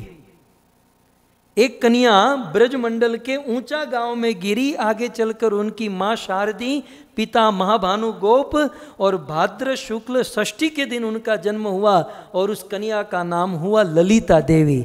श्री ललिता देवी की जय। देखिए, राधा का जन्म हो उसके पहले उनकी पूरी मंडली का जन्म हो रहा है? तो सबसे पहले ललिता देवी का जन्म हुआ, ठीक है। और पूतना जा रही थी, मंत्रों का उच्चारण, यज्ञ की आहुति, उस आहुति से पूतना की शक्ति क्षीण होते जा रही थी। अब आकाश के मार्ग से उड़ रही थी, इसलिए वो कन्या एक जगह पर नहीं गिरी, वो सारी कन्या ब्रज के अलग अलग गांवों में गिरी। पूतना के हाथ से दूसरी कन्या गिरी, वो दूसरी कन्या आजनोक गांव, जिसे अंजन वन कहते हैं, आजनोक गांव में गिरी, अंजन वन में गिरी। आगे चलकर उनकी माँ देवदासी, पिता सुभानु गोप, और इनका जन्म भाद्र शुक्ल नवमी के दिन हुआ और इनका नाम हुआ विशाखा। सो विशाखा देवी की जय बोलो, जय बोलो। और यज्ञ और मंत्र की आहुति दे रहे थे और पूतना की शक्ति, वो तो उड़ी रही थी आकाश में, और उड़ते उड़ते उड़ते किसी एक गांव के वहां पहुंची होगी और उनकी शक्ति क्षीण हुई, और एक कन्या गिरी। वह कन्या राकोली गांव में गिरी, राकोली गांव जिसे आज रंकपुर कहते हैं। तो राकोली गांव में कन्या गिरी, उनकी आगे चलकर मां हुई सुमुखी और पिता हुए रणधीर गोप, और उनका जन्म भाद्र शुक्ल एकादशी के दिन हुआ और उनका नाम हुआ इंदुलेखा। सो इंदुलेखा सखी की जय। 3 पूतना जा रही है, मंत्रों का उच्चारण हो रहा है। તમારા ઘરે ભગવાન કરે છોકરાઓને કાંઈ થાય નહીં, પણ કદાચ જો છોકરાઓને કંઈ તકલીફ પ્રોબ્લેમ થાય તો એક સૌથી મોટી औषधि છે महामंत्र। महामंत्रों का गान हो रहा है और राक्षसी के चंगुल से ये सारी कन्याएं छूट रही हैं। सो आगे चलकर पूतना आकाश के मार्ग से जा रही थी और शक्ति क्षीण हुई। चौथी कन्या गिरी, एक कन्या गिरी, वो गिरी करहला गांव में, जिसे करह वन कहते हैं। सो करह वन में कन्या गिरी, माँ उनकी हुई सुकंठी और उनके पिता हुए मनुभूप, और इनका जन्म हुआ भाद्र शुक्ल सप्तमी के दिन और इनका नाम हुआ चंपकलता। सो चंपकलता सखी की जय। सो चंपकलता सखी का जन्म हुआ। 4 सखी। पूतना आकाश के मार्ग से जा रही है, शक्ति क्षीण हुई और एक कन्या गिरी। वह कन्या चिकसोली गांव में, ये जितने भी गांव है ना ब्रजमंडल 84 कोस में ही ये सारी कन्याएं गिरी। सो 5वीं कन्या चिकसोली गांव में गिरी। आगे चलकर उनकी माँ हुई अवंतिका और इनके पिता हुए व्रजोदर गोप, और इनका जन्म हुआ भाद्र शुक्ल दशमी के दिन और इनका नाम हुआ चित्रलेखा, चित्रा सखी। सो चित्रा सखी की जय। पूतना आकाश के मार्ग से जा रही है, आप लोग इमेजिन करते रहिए, वहां पर यज्ञ की आहुति देते रहिए, महामंत्र का गान करते रहिए। पूतना की शक्ति क्षीण हो रही है और पूतना के हाथों से और एक कन्या गिरी और वह कन्या कमाई गांव में गिरी। कमाई गांव में कन्या गिरी, ब्रजमंडल का एक गांव है। आगे चलकर उनकी माँ हुई ब्रह्मकर्णी और पिता अंगद गोप, और इनका जन्म हुआ भाद्र शुक्ल पंचम के दिन और इनका नाम हुआ तुंग विद्या। सो तुंग विद्या सखी की जय। पूतना आकाश के मार्ग से जा रही हैं, यज्ञ की आहुति, महामंत्र का गान हो रहा है। हरे कृष्णा कृष्णा कृष्णा कृष्णा हरे हरे हरे राम राम राम हरे हरे। सो इस प्रकार से मंत्र बोले जा रहे हैं। पूतना आकाश में उड़ रही है, आकाश में उड़ रही हैं और वहाँ पर महामंत्र, यज्ञ की आहुति, और एक कन्या गिरी और वह ब्रज के डाभरा गांव में गिरी। सो डभारा गांव में, ब्रज के डभारा गांव में गिरी। आगे चलकर उनकी माँ हुई सूर्यवती, पिता हुए वीरभानु गोप, और उनका जन्म हुआ भाद्र शुक्ल त्रयोदशी के दिन, और इस सखी का नाम हुआ रंग देवी। सो रंग देवी सखी की जय। फिर आगे चलकर 8वीं सखी, 8वीं कन्या। सो अब पुतना आकाश से जा रही हैं और अभी 2 बाकी है। तो 8वीं कन्या गिरी सुनहरा गांव में, ब्रजमंडल के एक गांव में, सुनहरा गांव में। माँ का नाम कलावती, पिता का नाम गौर भानु गोप, और इनका जन्म हुआ भाद्र शुक्ल चतुर्दशी, और इनका नाम हुआ सुदेवी। सो सुदेवी सखी की जय। इस प्रकार से 8 सखी ब्रजमंडल के अलग अलग गांवों में गिरी हैं। अब बाकी रही है सबसे छोटी श्रीमती राधा रानी। अब वहाँ पर मंत्रों की आहुति दी जा रही है, यज्ञों की आहुति, महामंत्र की आहुति, और यहाँ पर पूतना की शक्ति पूर्ण क्षीण हुई और श्रीमती राधा रानी हाथों से गिरी। और श्रीमती राधा रानी किसी गांव में नहीं, वो यमुना जी में गिर गई हैं। श्रीमती राधा रानी छोटी सी कन्या यमुना नदी में चली गई। कि ब्रज में एक बहुत बड़े राजा हुए जिसका नाम था वृषभानु गोप, वृषभानु बाबा। आगे चलकर राधा रानी के पिता हुए। मैं उनका परिचय दे दूं। वृषभानु बाबा की परंपरा में आपको बता दूं, चंद्रवंश में इनका जन्म हुआ। सो चंद्रवंश में महान प्रतापी राजा हुए जिसका नाम था नीपजी। चंद्रवंश में एक राजा हुए नीपजी राजा। नीपजी राजा के पुत्र हुए जूपजी, वो भी राजा हुए। जूपजी के पुत्र हुए दयाधि, ये भी राजा हुए। और दयाधि के पुत्र हुए धर्मवीर, ये भी राजा हुए। ऐसा वर्णन है चंद्रवंश में नीपजी के जूपजी, जूपजी से दयाजी, दयाधि से धर्मधीर। धर्मधीर राजा का विवाह हुआ, बहुत समय बीता लेकिन कोई संतान नहीं हुई।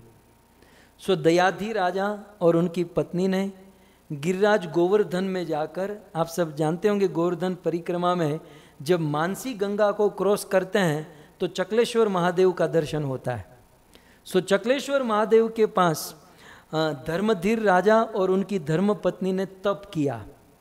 कहते हैं 13 वर्ष तक गिरिराज गोवर्धन की तलहटी में चक्रेश्वर महादेव के पास तप किया, और देवाधिदेव महादेव प्रसन्न होकर प्रकट हुए और धर्मधीर राजा को कहा जो चाहिए वो मांगो। बोले हमें संतान चाहिए। शिव जी ने कहा चिंता मत करो महाराज, आपके वंश में भगवान कृष्ण की, स्वयं भगवान की प्राण प्रिया प्रकट होने वाली है। धर्मधीर राजा ने कहा कि मेरे वंश में कृष्ण की प्राण प्रिया प्रकट हो, लेकिन मेरा तो वंश आगे बढ़े, मेरा कोई संतान नहीं है। तो बोले ठीक है। शिव जी ने वरदान दिया और शिव जी के वरदान से धर्मधीर राजा के एक पुत्र हुए जिसका नाम हुआ महीभांजी। सो महीभांजी महाराज जिनका विवाह सुखदा देवी के साथ हुआ, और ये महीभांजी और सुखदा देवी रावल में आकर निवास करने लगे। अब ये रावल में इनका ठिकाना, मतलब परंपरा शुरू हुई। सो महीभांजी महाराज और सुखदा देवी रावल में आकर निवास करने लगे। अब ध्यान से, महीभांजी राजा और सुखदा देवी के 5 पुत्र, पहले सूरभांजी, दूसरे चंद्रभांजी, तीसरे वृषभानुजी, चौथे रतनभांजी और 5वें धर्मभांजी। तो जैसे नंद बाबा भी मंझले हैं ना, जैसे मैंने कहा 5 पुत्र पर्जन्य के तो नंद बाबा, तो वैसे ये वृषभानु बाबा भी मंझले भैया है। और यहाँ पर भी वैसा ही हुआ कि परंपरा के अनुसार सुरभान जी को राजा बनाया, लेकिन सुरभान जी ने वृषभानु बाबा को राजा बना दिया, उन्होंने अपना राज्य सौंप दिया। वृषभानु बाबा का विवाह, ध्यान से सुनिएगा, वृषभानु बाबा का विवाह किसके साथ हुआ? सो वृषभानु बाबा का विवाह मुखरा गांव के एक राजा, मुखरा गांव के राजा जिनका नाम था इंद्रसेन। मुखरा गांव के राजा का नाम इंद्रसेन और उनकी पत्नी का नाम रानी मुखरी देवी, जिसके 3 पुत्र और एक कन्या हुई।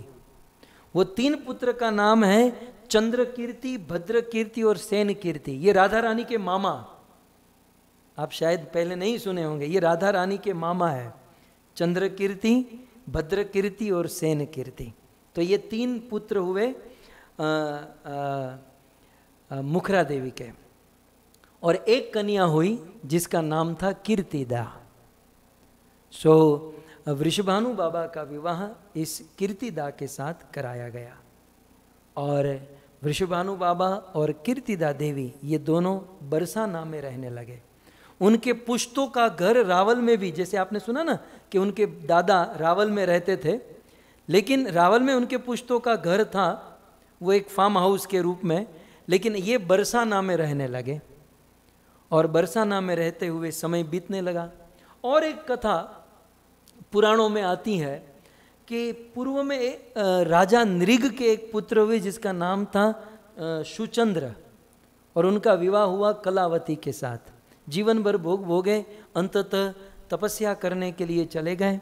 कहते हैं देवताओं के 12,000 वर्ष तक तपस्या की, भगवान प्रसन्न हुए और जब प्रकट हुए तो कहा कि ब्रह्मा जी जब प्रसन्न हुए तो कहा कि हमें ऐसी कन्या चाहिए जिसका पति स्वयं भगवान हो। सो ब्रह्मा जी ने तथास्तु कहा और वही राजा सुचंद्र और कलावती, सुचंद्र और कलावती जिनको ब्रह्मा जी ने वरदान दिया था कि आपको ऐसी कन्या होगी जिसका पति स्वयं भगवान होगा, तो वही सुचंद्र और कलावती वृषभानु बाबा और कीर्तिदा देवी के अंदर आ गए। यहाँ एक सिद्धांत है कि भगवान जो होते हैं ना, भगवान इस संसार में लीला करने के लिए अपने पार्षदों को ऊपर से ही लेकर आते हैं। ये नंद यशोदा ये सब नित्य पार्षद हैं, नित्य लीला के नित्य पार्षद हैं। लेकिन इस संसार में जब कोई वात्सल्य भाव से, मानो यशोदा के भाव से कोई लीला करता है, तो जब भगवान की यहाँ लीला होनी होती है तो यशोदा तो वो नित्य है, वो नित्य नित्य पार्षद यशोदा के रूप में है, लेकिन यशोदा के भाव में जिसने भक्ति की है वो यशोदा के अंदर समा जाते हैं और कृष्ण के साथ लीला में भाग लेते हैं। तो इस प्रकार से सुचंद्र और कलावती वृषभानु और कीर्तिदा के अंदर आ गए। इसलिए पुराणों की दोनों की कथा का समन्वय यहाँ पर हो जाता है। आइए, वृषभानु बाबा और कीर्तिदा देवी को एक पुत्र हुआ जिसका नाम था श्री दामाजी। तो ये तो आप सब जानते हैं कि एक पुत्र था श्री दामाजी जो राधा रानी का बड़ा भाई आगे चलकर हुआ। और इनके मन में बड़ी इच्छा थी कि हमारे घर पर एक कन्या का जन्म हो, कन्या को प्राप्त करने की बड़ी इच्छा थी, लेकिन कन्या प्राप्त नहीं हो पा रही थी। अब एक दिन की बात, वृषभानु बाबा और कीर्तिदा देवी ये दोनों अपने पुश्तों के घर पर रावल में, आज भी बहुत सुंदर गांव है रावल, छोटा सा गांव है, वे रावल में आए और रावल में कीर्तिदा देवी की अनेक सखियां थीं। उनके घर के आंगन से ही यमुना बहती थी। सो अपने घर के आंगन में कीर्तिदा देवी अपनी सखियों के साथ यमुना में स्नान कर रही थी और सारी सखियां स्नान करते हुए बातें कर रही थीं कि भाई हमारी रानी जो कीर्तिदा के पास सब कुछ है, सुंदर, भगवान की सारी कृपा है, एक पुत्र भी है, अब एक कन्या हो जाती तो जीवन धन्य हो जाता। तो इस प्रकार से यमुना में स्नान करते हुए उन सारी सखियों ने भगवान से प्रार्थना की और उस यमुना में स्नान करते करते वह सखियां सुंदर रूप से गाने लगी। मुनीन्द्र वृंद वंदिते त्रिलोक शोक हारिणे प्रसन्न वक्त्र पंकजे निकुंज वो विलासिने वजेन्द्र भानु नंदिनी वजेन्द्र सूनु संगते कदा करिष्यसि मां कृपा कटाक्ष भाजनम। सभी लोग साथ में गाइएगा। अशोक वृक्ष वल्लरी वितान मंडप स्थिते प्रवाल बाल पल्लव शुभारुणांग्रि कोमले वराभय स्फुरत् करे प्रभूत संपदालये कदा करिष्यसि मां कृपा कटाक्ष भाजनम। अनंग रंग मंगलम प्रसंग भुंगरम ब्रुवाम सविभ्रमं समं भ्रमं दृगंत बाण पातके निरंतरं वशीकृत प्रतीत नंद नंदने कदा करिष्यसि मां कृपा कटाक्ष भाजनम् तडित सुवर्ण चंपक प्रदीप्त गौर विग्रहे मुख प्रभा परास्त कोटि शारदेन्दु मंडले विचित्र चित्र संचकोर शावलोल लोचने कदा करिष्यसि मां कृपा कटाक्ष भाजनम्